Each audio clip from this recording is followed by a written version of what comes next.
Okay, so welcome back everybody to Avalon Rising at Sunrise Celebration 2011. So we're really kicking off today with a ridiculous amount of talks and workshops and ceremonies and many other things. So we're really pleased that it's all kind of happening. We're filming lots of it with Jonathan Adams of Pentos TV, so we're going to even have some DVDs available today if anyone really wants to catch up on any of this.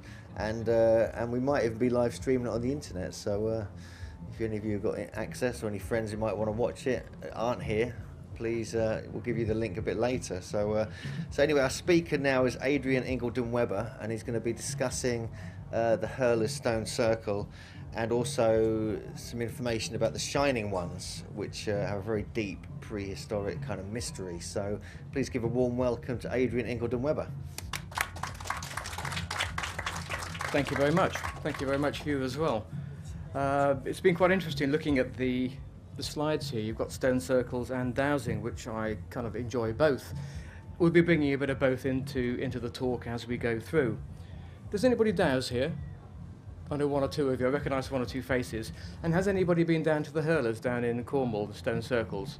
One or two as well. Brilliant. Okay, so we've got a preaching to some of the converted, which is rather nice. Just very quickly, for my background, I am the Vice President of the British Society of Dowsers at the moment, and I also run the Earth Energy Group side of the business, which basically brings a mixture of dowsing and earth energies very, very close to the fore. We're trying to do a lot of experiments, a lot of scientific experiments at the moment to try and prove how dowsing works. But this is very much practical dowsing over the last 4 or 5 years I've been doing with a very good friend of mine down in Cornwall. Now, the Hurlers is a set of originally 3 stone circles just in Bodmin Moor, just to the southwest of Launceston. It's a wonderful place. Unfortunately, as it's Cornwall, it tends to rain quite a lot down there, so a lot of the stuff that I was doing initially got completely waterlogged, all the paperwork, and we had to go back and redo it all. But it's a fascinating group of 3 stone circles with almost an Orion Belts alignment. There are lots of other sacred sites, including 1 or 2 long barrows, the cheese ring, which is very much Druid implications over the years. But if you haven't been down, it's well worth going. Now, I went down there with a very good friend of mine just to do some practical dowsing with him.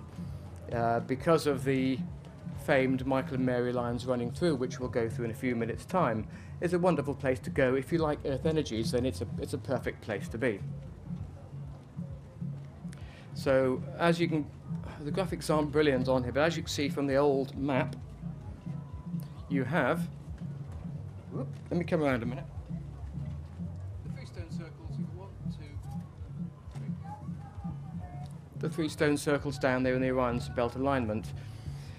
There's been a lot of lead mining there over the years, so the ground is very, very uneven and actually very, very difficult to see what the original ground must have been like. As you see from a Google Earth map, you've got the 3 stone circles, not particularly apparent. And a lot of the pock marks you can see to the bottom right-hand corner of the screen are partly the lead mining holes that have been left over the years. The middle stone circle is probably the best preserved of the 3. You've got the main stone circles, which are there. The black ones are there.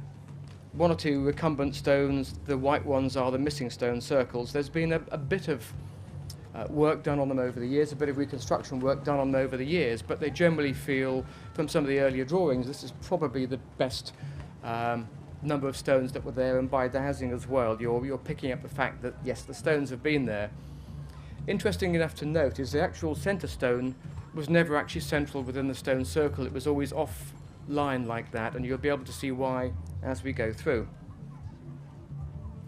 The top circle, the northernmost circle, you'll see the cheese ring in the background, isn't particularly well preserved, but is certainly slightly better than the bottom ring.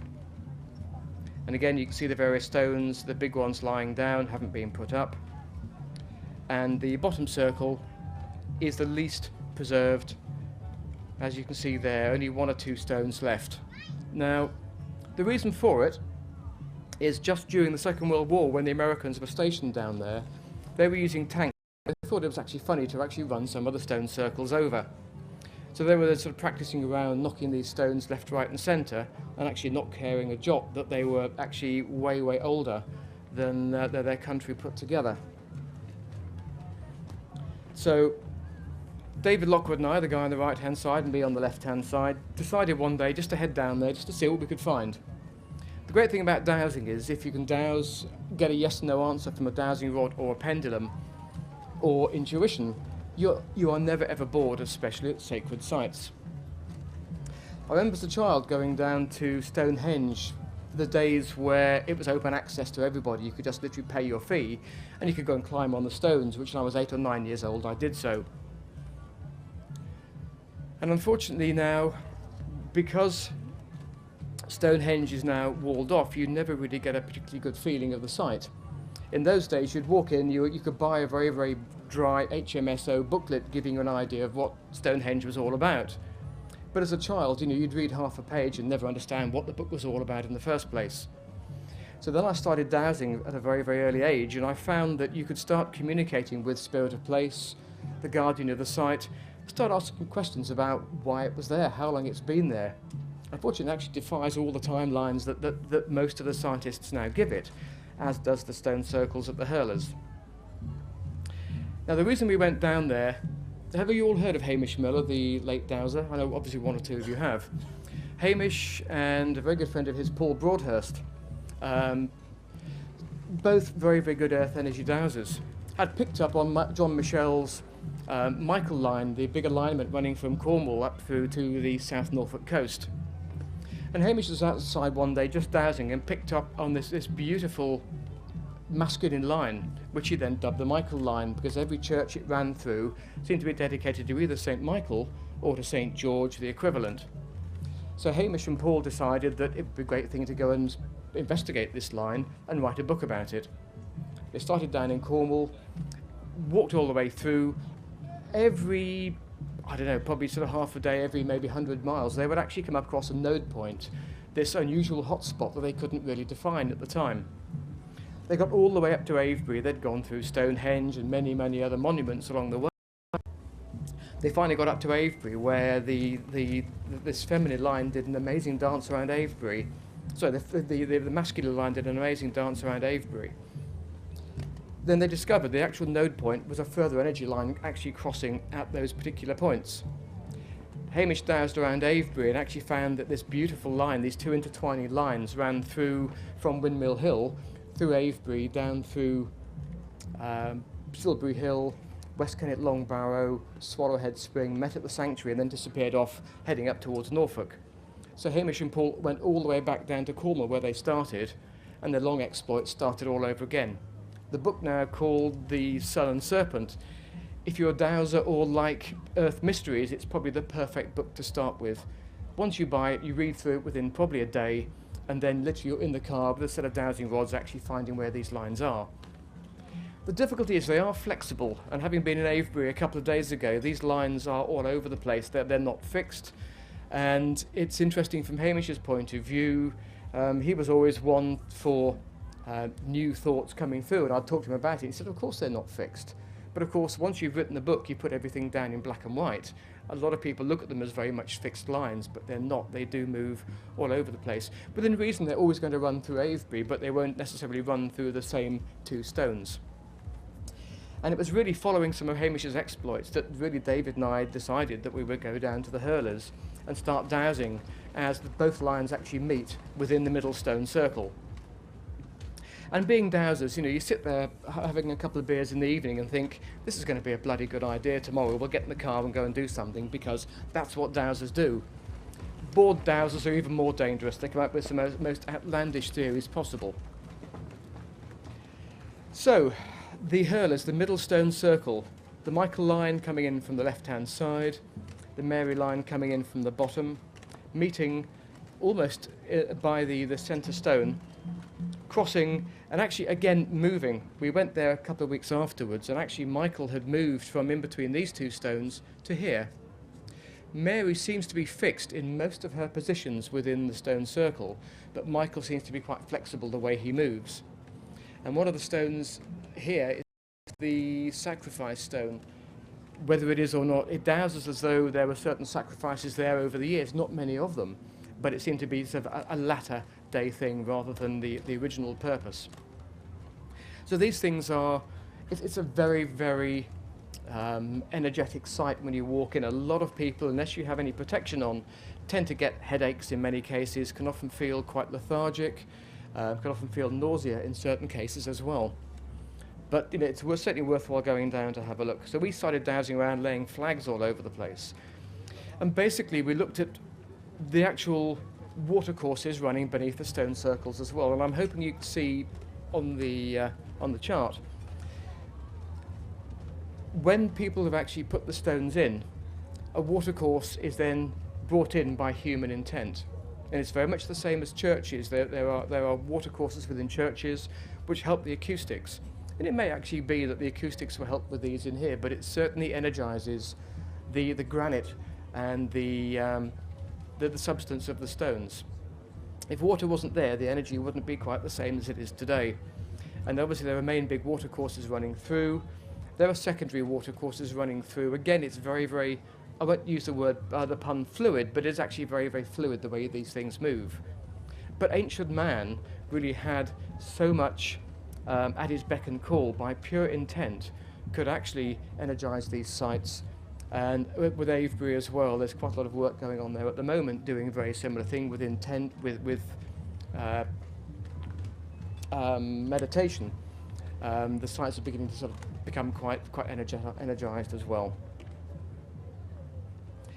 So when David and I were there, we started to look at really the original reasoning behind the stone circles.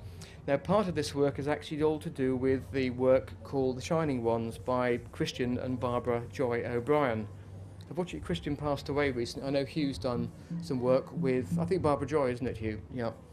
It's a fascinating book. It's about that thick almost. It certainly gives you lots of muscles if you're reading it in bed at night.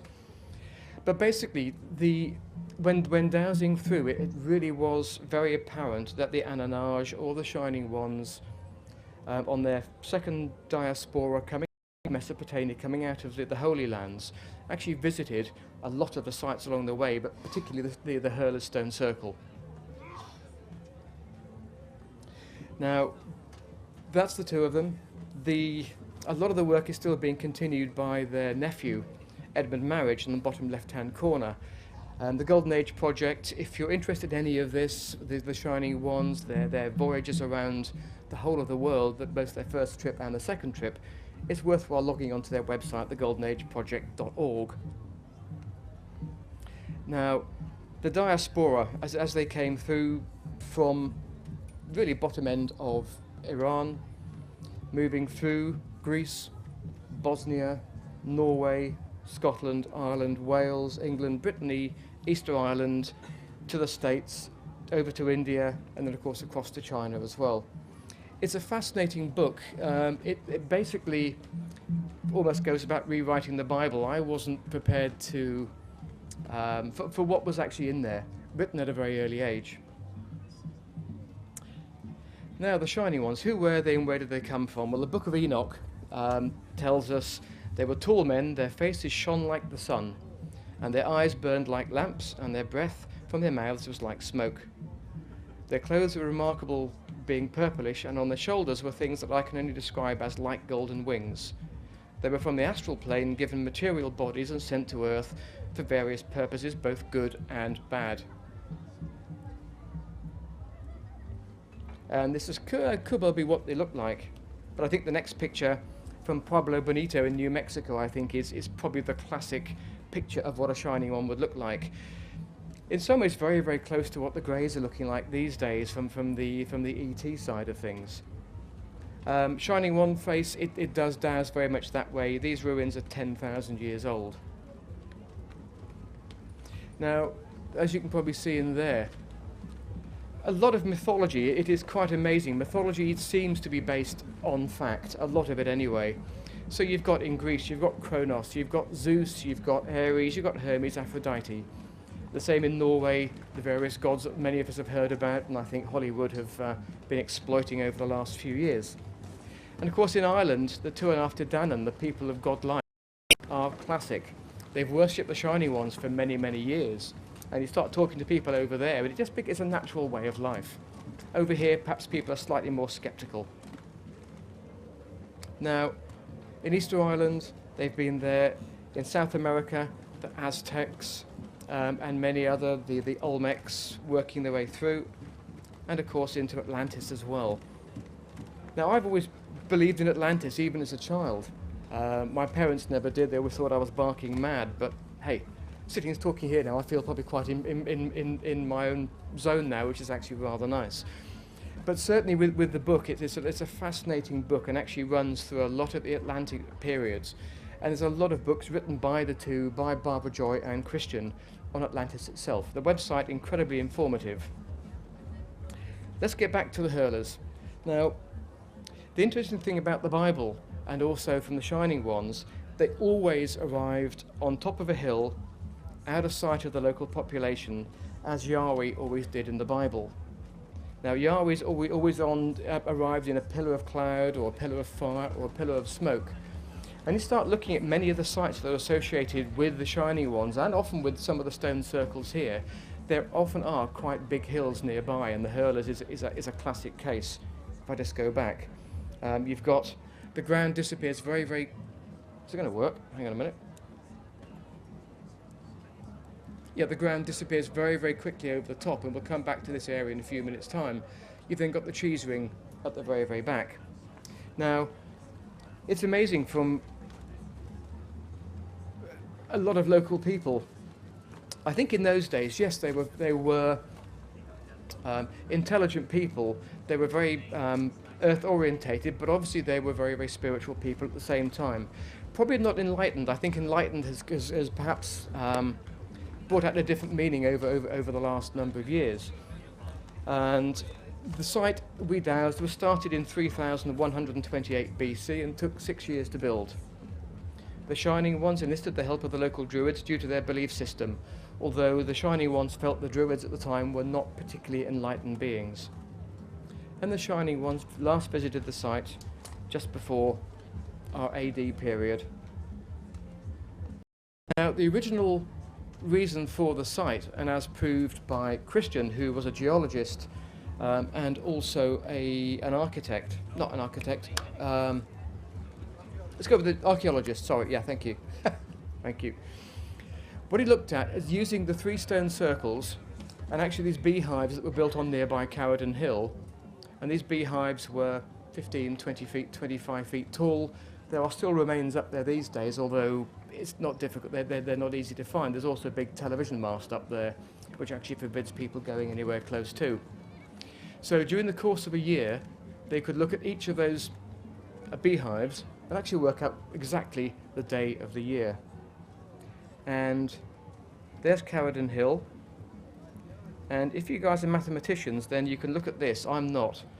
It looks incredibly complex, but actually by mathematical deduction and working with directions and compasses, this is how Christian actually mapped out the original purpose of the Hurlers.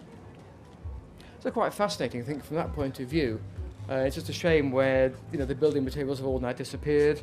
They've all been taken down to local houses, and if you start dowsing around the area, you can often see in their foundations or the outer edge of the foundations where these big stones have come to. Now, the interesting thing about all this, these things cannot go on forever. I guess people wax and wane.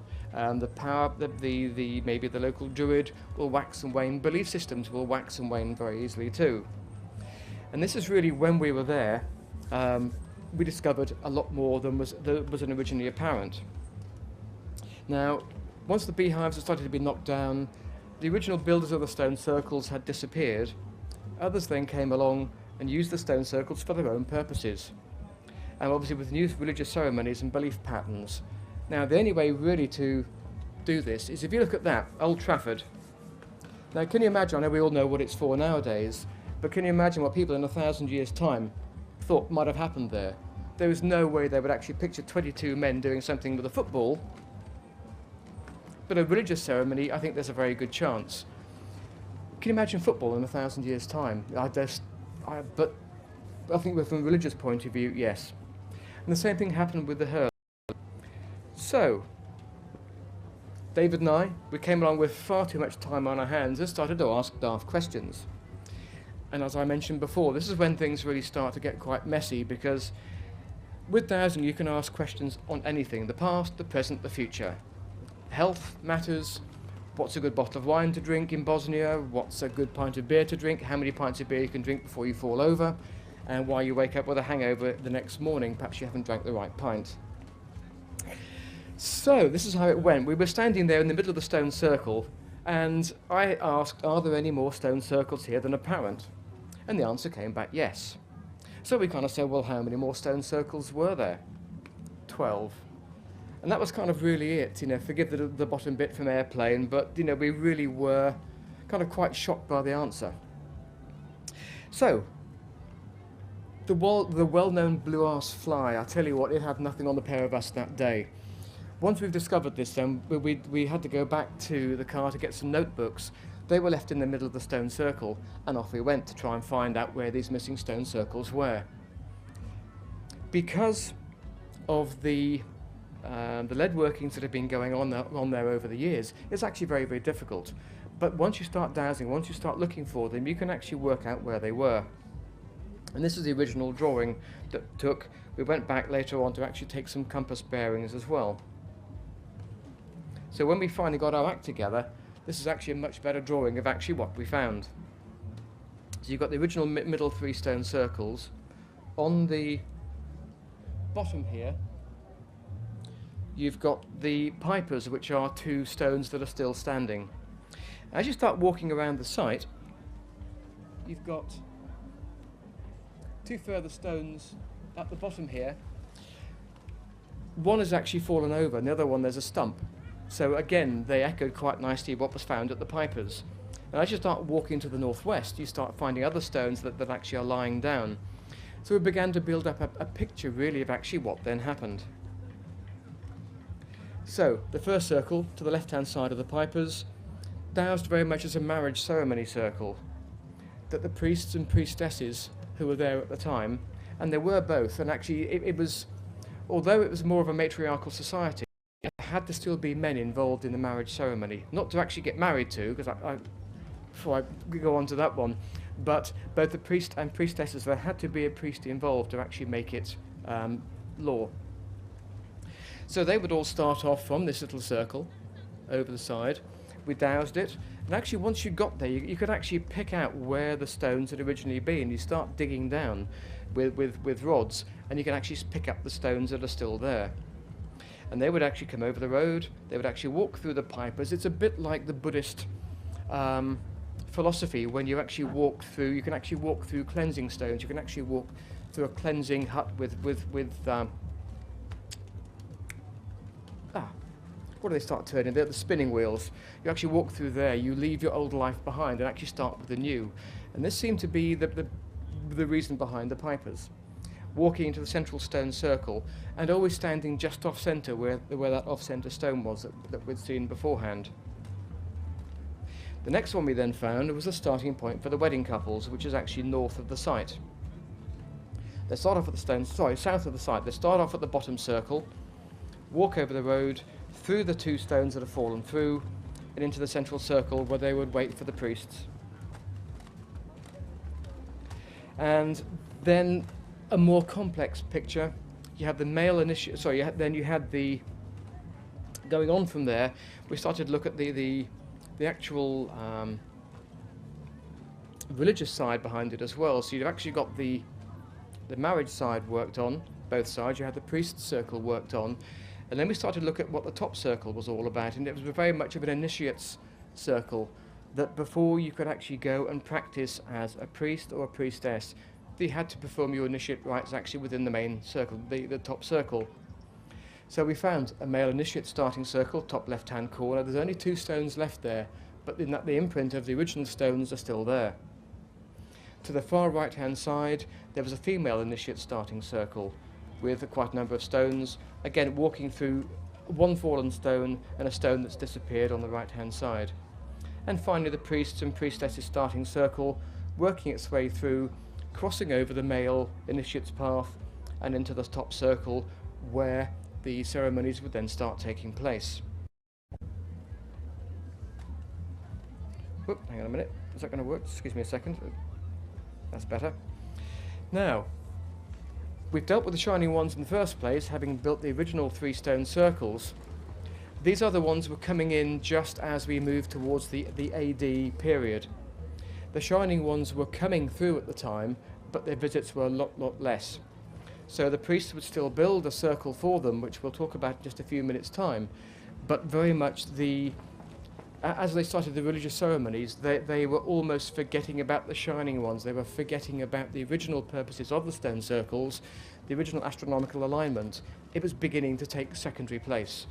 But they started using things for their own purposes, and they just felt that a marriage circle makes a great deal of sense these days. The same within a church. An initiate circle as well. It keeps their power. It keeps the whole thing in one particular place. Now, as we said before, when Yahweh arrives, he likes to arrive in a pillar of smoke. The hill that I pointed out a bit earlier on is coming through about here. So the big top circle that we discovered with the 2 inner circles you cannot see from any of the 3 stone circles within the hurlers.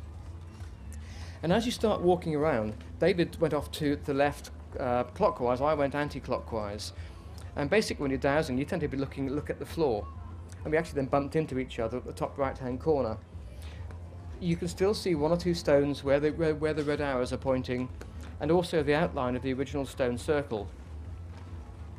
Because of the lead works, you could easily say, well, perhaps it was just lead mining, but they tended to do in small veins. They tended to dig quite small holes rather than long trenches. And with a bit of imagination, you can actually pick up a bit of a bank running its way through. It's a very small henge there, but a lot of it is just being wiped out completely. So this, I think, was a slightly earlier version of perhaps what Avebury was then like. And obviously then they went on to do Stonehenge afterwards. So Yahweh, the shining ones, would always appear at the top end of the hill. Whether the stone circles were then used as circles or stones to put a wooden structure on top, to put a hut on top, again, it's very much that way described within the Shining Ones book. The stone circle itself is very zippy. It's very buzzy when you get inside, especially when you start tracing the pathway back to the little circle top right hand corner where either a priest or priestess would actually go and meet one of the Shining Ones. There's a lot of energy that's working itself around there, a lot of energetic spirals within that particular place as well. Now the bottom circle became a funeral circle. The interesting thing again about the Buddhist side of life, especially in Tibet, is that there's very little earth up there to actually bury your dead in. So they specialise in sky burials. There's one particular man in the village who is generally non-Buddhist, who will then be employed to actually take the body up the hill, cut the body up into as smaller pieces as he possibly can, to then let the birds take all the flesh away, and for the little rodents to actually gnaw the bones. Because here, with many of our burial mounds, they really weren't big enough to get hundreds of full skeletons in. So they used to tend to use the femur, the long leg, the long bone in the leg. The original circle at the bottom had many stones put in it. It was almost blocked up, so the body would actually be put into the centre of the stone circle. The birds could come in and peck away at it. The small rodents could come through some of the gaps in the stones, but things like foxes and wolves couldn't get in because the stones were so high. They stopped them getting in, so the bones would still remain in place. Certainly the big ones would remain in place. So they would then take it up to Willerton Longbarrow or any of the Longbarrows locally and place their shaman's bone as a centerpiece within the main burial chamber. Again, within the stone circle, it's not a nice place to stand. I guess the daft thing about dowsing is you can stand there and say, show me the most detrimental place to go and stand, and often the point is you're actually standing in it in the first place. You think you wonder why you're beginning to fall over or not feeling very well. There are several places like this. In Avebury there's one. If you walk up to the South Downs above Chichester, there's some wonderful long barrows above the downs. And if you start walking westward along there and actually ask the rod to point you to a very good place for bodies to rot, there is one there as well. And it's not particularly nice. It has a very unusual area there. The trees are a little bit gnarled. Nature doesn't like it as much as the human beings don't like it either. So the site became a sort of fascination for both of us, not just the fact that it had been used for astronomical alignments in the first place, but then how it had changed face over those years. And I think also, to a certain point, Avebury as well. Big astronomical alignments down there. You've still got some wonderful, wonderful alignments down there, but again, it was taken over probably just before the AD period and used by people for some very, very unusual ceremonies. I think probably quite dark ceremonies. If you start walking into the northern circle, the cove on the right-hand side, the energies there are certainly far more mystical and certainly far more dark than they are at the southern circle, which always seems to be very much cultivated, lots of sheep that seem to be happy down there, but the northern circle doesn't get as many visitors. We've been doing quite a lot of work up there recently, and in fact I had a flashback of one of our visits up there of lots and lots of fires being built within the stone circles and actually pouring almost animal fat on it to actually create dark smoke. So this dark smoke would add further to the mysticism. People would see this dark smoke drifting over the henge, over the outside of the henge, and actually wonder what on earth was going on inside. The Stukely drawings, showing a little bit of what we've discovered at the Hurlers, are very, very similar, where they would pick up the male and female marriage partners leaving from the sanctuary, walking their way up through to the south circle, and for the priests to actually come from the Beckhampton row, the Beckhampton circle, to move through into the top row to perform their mystical rites first of all, to then go through to the southern circle, talk to the marriage people, bless them, and obviously then the conjugal rites would then start there and then within the southern circle. I think it happened in many, many of the original sites, but then, hey, people come along and change it to their own ends, as they do a little bit these days as well. So, the Hurler's Quay is very much that. You've got the wedding couple starting point. It builds into a rather nice, complex, but actually to me, very, very logical map. It wasn't really until we got back home that night we actually really thought about the enormity of what we'd found. We then went back the next day and it was raining a little bit, but everything was being blown all over the place, flags were being uprooted, so we had to go back a few days afterwards when the sun came out again. But if you can never get down there and start having a dowse round, start the centre circle, find the Michael and Mary line, find out where they go, find out the sort of energies they're giving out, and also find out with the power point as well, where it is within the stone circle. Hamish Miller, one of the doyens really of dowsing, unfortunately passed away in January last year. If you haven't got the Sun and Serpent book, I urge you to buy it. And also there's a book being written about Hamish's life very, very recently called Life Divined, giving a few ideas of what really Hamish was all about, how he discovered some of the stone circles, and his love of dowsing, basically, and his love of earth energies. Without Hamish, earth energies, I think, would be probably sort of 20 years further back than it is at the moment. What I also wanted just to really talk about briefly, and we touched on Bosnia slightly earlier on, is, I don't know if anybody's heard of the pyramids in Bosnia, these pyramids they've been discovering in Bosnia. Okay.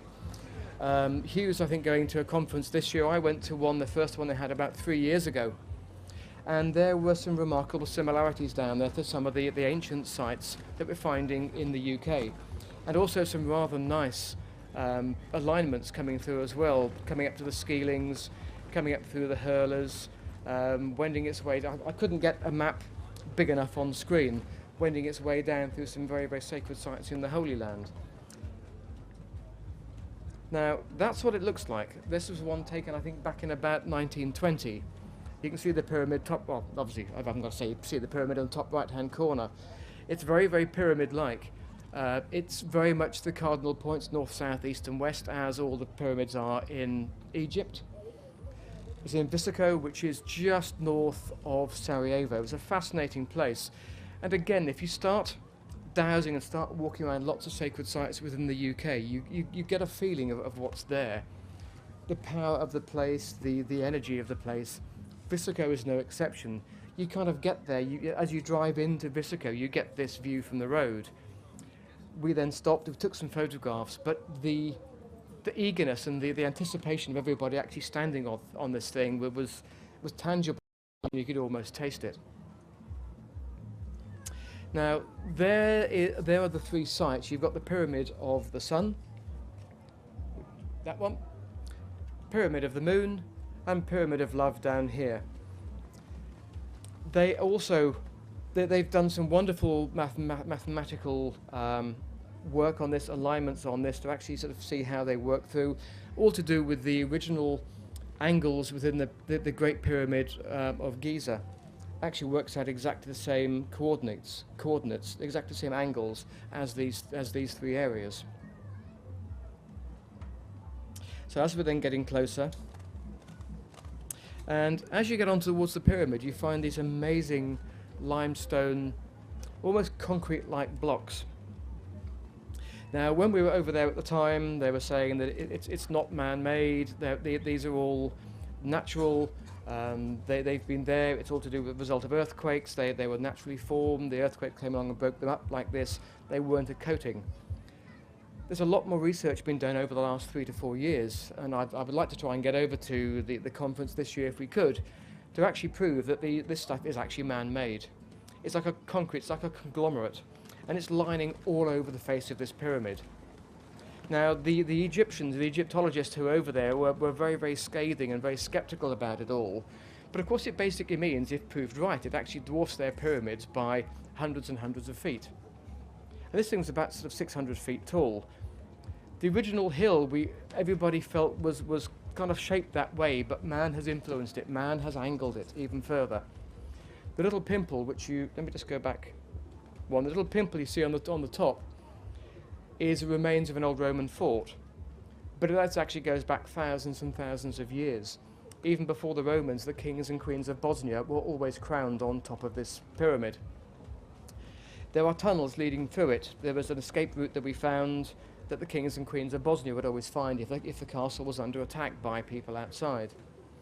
And the way into it, is it working? Is the right-hand corner where the little tree is spiking up. You actually walk through it up to the top. Now, the great thing about this, again, compared to the Buddhist side, and forgive me to keep bringing Buddhism into it, but it's the classic bit of no pain. The Buddhist monasteries are always built in the most inaccessible places, especially if you go to Tibet. I mean, they are awkward sods to get to. You kind of get there, you're hallucinating because you're so far up from an altitude point of view, but you kind of get there and you're puffed out and you're absolutely shattered. But of course you're walking into this wonderful holy place that has been, the chanting's been going on for hundreds if not thousands of years, and you're just overawed by it all. And the same with this as well. There was a wonderful map which I haven't shown on here that actually took in the three sites: the Pyramid of the Moon, the Pyramid of the Sun. So they would start off there from here, the religious ceremonies here. They would actually walk to the Pyramid of the Moon, do further ceremonies there, and from there they would actually walk up the steep slopes here, almost like, not quite labyrinth-like, but they would actually trace a path round the pyramid to get to the top.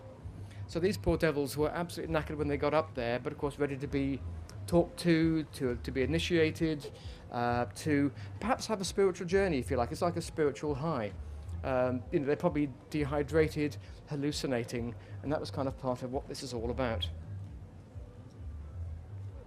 So on the right-hand side, you've got the tunnels leading into, it's about a mile from the hillside, this labyrinth that they're now still excavating, that they feel there is a connection to the pyramid. Again, by dowsing, there is one there. They will find it, but it's going to take a couple of years to actually get down there. The interesting point when you're there is, in certain areas, there are still mines lying around. Now, I kind of pinpointed them by dowsing, but I certainly didn't go in the field to try and prove the point. So a lot of the fields around there haven't been excavated yet, even though they know there's some pretty special stuff underneath. The guy on the right-hand side, Samir, was over here recently doing a talk at Megalithomania, I believe. A great character, very much of a... who's the guy from... well, the Hollywood films with Indiana Jones, yeah. Very much of an Indiana Jones type, and quite a character.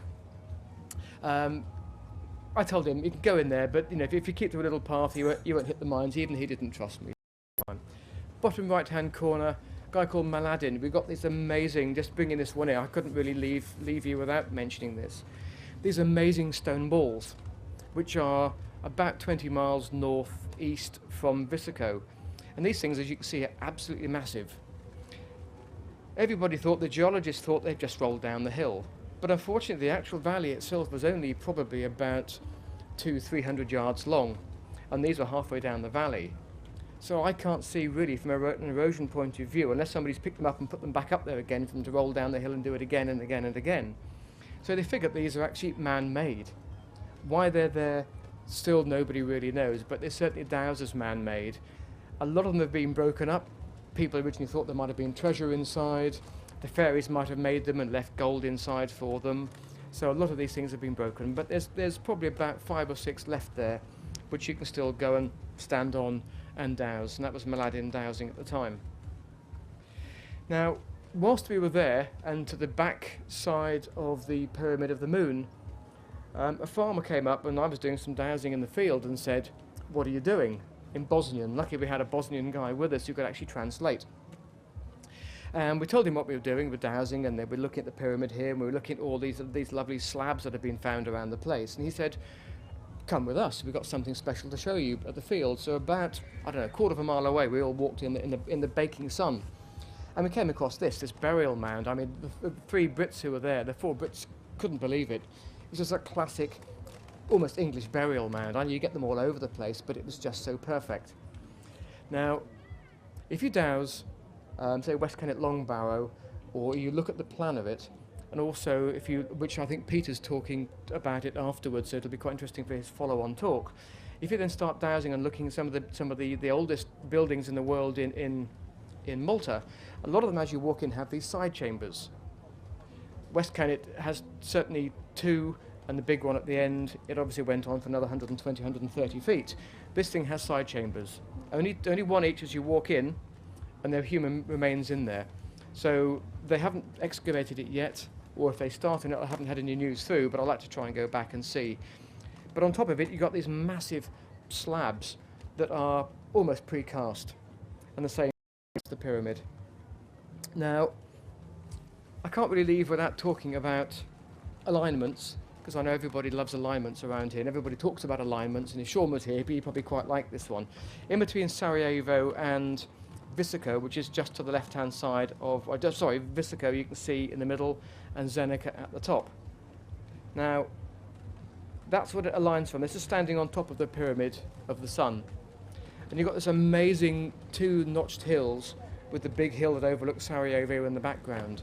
It's one of these perfect alignments. You just stand there and go, wow. So I took a photograph of it, and yeah, it kind of gives you a big buzz. But as you stood on the top of the pyramid, the energies up there are almost indescribable. The dowsing rods start, you see with many people, just excuse me 2 seconds. With dowsing rods, there's a nice free-flowing dowsing rods. You often see people walking along going, "Look, my dowsing rod is spinning, what have I found?" And you'd always ask the question, "Well, what are you looking for?" "I don't know." So generally you always teach people to douse, so they're picking the dowsing rods up, and the dowsing rods are fairly still until they find an earth energy line or a water course. I had both mine up there. I tend to normally douse with just one hand rather than 2. I was up there and my rods just started spinning and I couldn't stop them. Okay, yes, you can stop them once, but they just stood there and they just span. I've never known it anywhere else that I've been to, whether it's in the middle of Avebury, whether it's in the middle of any stone circles or any other sacred sites. These things were almost taking off, and it was a fascinating spot.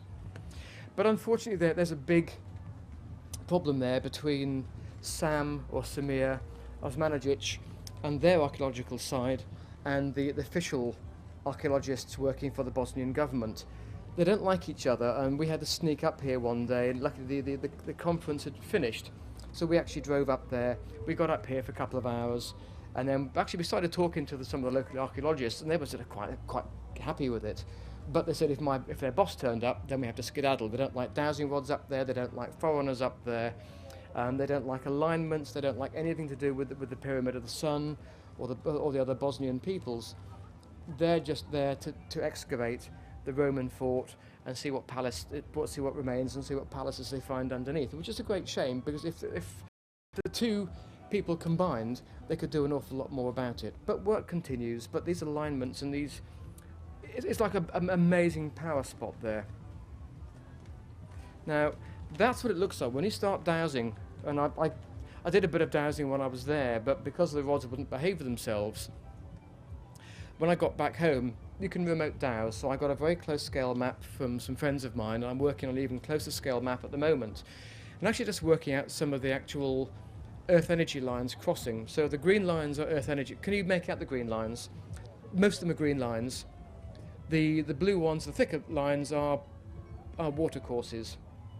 Now, as we mentioned a bit earlier on, to really energize a site, you not only need earth energy lines, but you also need water courses. Forget ley lines for a minute. You've got ley alignments. That's the big alignment that we saw just now. You need both. You need a lot of water, and you need some good earth energy lines crossing. As I mentioned before, in churches, if you walk up to an altar, if you dowse, be careful dowsing at a church. A lot of the guys there don't like you doing it. But as you walk up to an altar, you'll find a crossing line either side of the altar, and you find normally a watercourse running straight up the middle of the aisle, crossing at the altar. It gives it a special effect. It also helps the acoustics. But this is really down purely to effect. This is the earth, this is man-influenced stuff. As you saw in the hurlers, to get a complex map like this is not just Mother Earth doing what she does best. This is actually human influencing Mother Earth. To both a beneficial way, and as we've seen from the hurler's point of view, it can be a detrimental way as well. The Romans obviously knew it was a power base. The kings and queens of Bosnia knew it was a power base from thousands of years beforehand. It's been used and used and used. Bosnia has always been a gateway for many, many civilizations running up through from the Holy Lands up through to Europe and back again. If you can get down there, it's a well worthwhile place to go. The guy top right hand corner is a guy called Zombie. Zombie's about 6'4" and one of the main diggers of the team. Incredibly passionate about the site. The guy at the back is a guy called John Agnew, who's a farmer, an owner up in Suffolk, who went over there with me. Now, Zombie's sitting on one of these big blocks, and the big block on the bottom is the actual block he was sitting on from underneath. Now, these things are almost like tombstones. They're almost capstones that people have been putting on tombs over the years. But there are hundreds and hundreds of these things around the place. They've got really good sharp edges, and I know we've probably seen all the work on the Aztec temples over these. You can't get a fag paper through it. Pretty much the same with these. These are cut incredibly finely, and have obviously been used for something. Man has used them for something, but they're now scattered all over the place.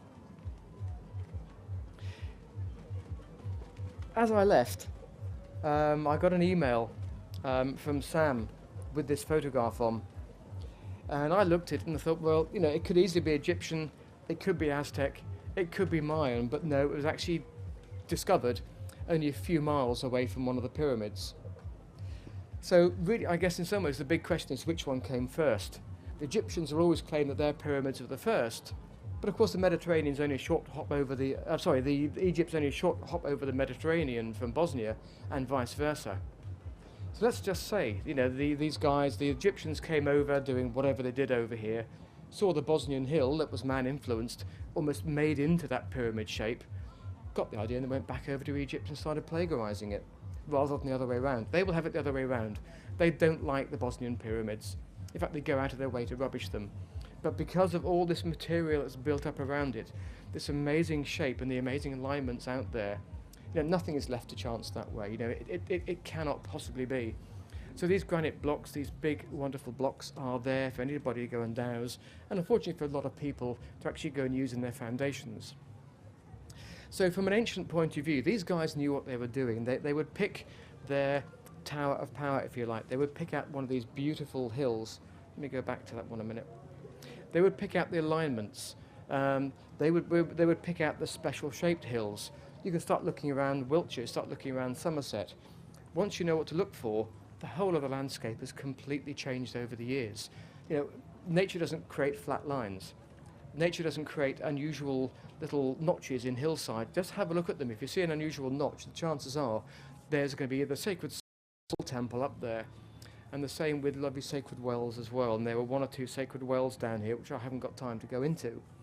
But, you know, the shiny ones, it's been a fascinating journey for me, really, to probably not have heard anything from the Bible referred to as the shiny ones, to picking up the book, to then going dowsing the stone circles in the hurlers, to then suddenly go over to Bosnia, to then suddenly live 5 miles from Avebury, to now suddenly live only a few miles from Bradford and be able to get down here to talk to you guys again. There's so much to go and discover out there.